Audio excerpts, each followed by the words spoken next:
আমার কিন্তু বলতে লজ্জা নেই, যেটা আমি জানি না তো আজকে আমি প্রথম আমি জেনেছি। তো আজকে দেখো বিকেলবেলা 3টার দিকে আমরা চার্চে আসছিলাম আমাদের আসাম মোড়ে ঘুরতে। তো সেই ব্লগটাই তোমাদের সঙ্গে আজকে শেয়ার করব ছোট্ট করে। তো তোমরা সম্পূর্ণ ব্লগটা দেখতে থাকো, অবশ্যই তোমাদের ভালো লাগবে। সুপ্রভাত বন্ধুরা, কেমন আছো তোমরা সবাই? 25শে ডিসেম্বরের দিনটা দেখো কুয়াশায় ভরা। তো সকালবেলা ঘুম থেকেই ভাবলাম তোমাদের সঙ্গে একটু শেয়ার করি। পুরো কুয়াশায় ভরে গেছে। আর এবছরের প্রথম কিন্তু আজকেই এতটা বেশি কুয়াশা, কয়েকদিন ধরে টানা কুয়াশা হচ্ছে, তবু কিন্তু আজকে কিন্তু কুয়াশা একটু একটু একটু বেশি।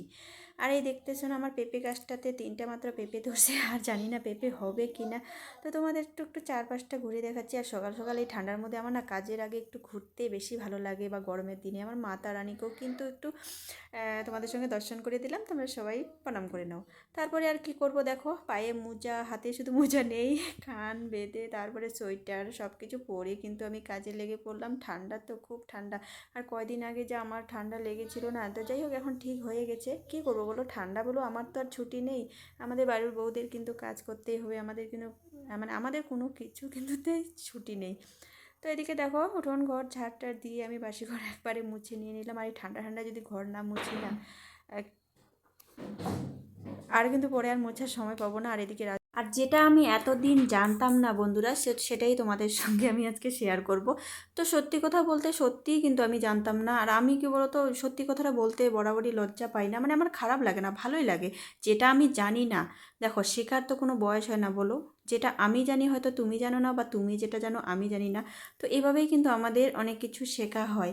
তো যেটা আমি জানি না, যে আজকে তো 25শে ডিসেম্বর, আমরা সবাই জানি আজকে থেকে দিন বড় হবে মানে যিশু খ্রিস্টের জন্মদিন। দেখো ধর্ম যার যার, তার তার কাছে কিন্তু সবার ধর্ম, নিজের ধর্মটাই সবার আগে, মানে বড় মনে করে। তো আমার কাছেও আমার সনাতন ধর্ম কিন্তু সর্বশ্রেষ্ঠ মনে হয়। আর আরও যে ঈশ্বর বলো, ভগবান বলো, খ্রিস্টান বলো, তো সবাই যার যার ধর্ম তাদের কাছে অনেক বড়। তো আমি যেটা জানতাম না, তো আমাদের সনাতন ধর্মের মধ্যে আজকে 25শে ডিসেম্বরে মানে তুলসী পূজা করে। তো সেটা সত্যি আমি এতদিন জানতাম না। তো আজকেই প্রথম জানলাম। যদিও দেখো আমরা তুলসী দেবীকে কিন্তু প্রতিদিন পুজো করি, যে আমাদের ঘরে ঠাকুর আছে, যার যার মন্দির মানে ঘরে প্রতিষ্ঠিত ঠাকুর দেবতা আছে, সবাই কিন্তু ডেলি পুজো দেয়। আর তুলসী গাছেও কিন্তু প্রতিদিন আমরা জল ঢালি, প্রতিদিন ফুল জল দিয়ে পুজো করি। তো আমরাও কিন্তু সেটাই করি। তো আজকে আলাদা করে তুলসী দেবীর পুজো করা হয়, তুলসী পূজন নাকি আজকে, তো সেটাই কিন্তু আমি সোশ্যাল মিডিয়া এতদিন হয়তো সোশ্যাল মিডিয়া না করলে আমি জানতে পারতাম না। তো তোমরা যদি জানো অবশ্যই কমেন্টে জানিও। তো এরপরে দেখো আমাদের সনাতন ধর্মে যেহেতু এটা নিয়ম আছে, তো অবশ্যই আমি পালন করার চেষ্টা করব। তো সত্যি কথা বলতে আজকে আমি যদিও পুজো করিনি, তুলসী পুজো মানে যেটা নিয়ম আছে সেটা আমি করিনি, করা হয়ে ওঠেনি। এমনি পুজো করেছি, কারণ ডেলি তো আমাদের পুজো দিতে হয়, তুলসী দেবীকে কিন্তু ডেলি পুজো করি।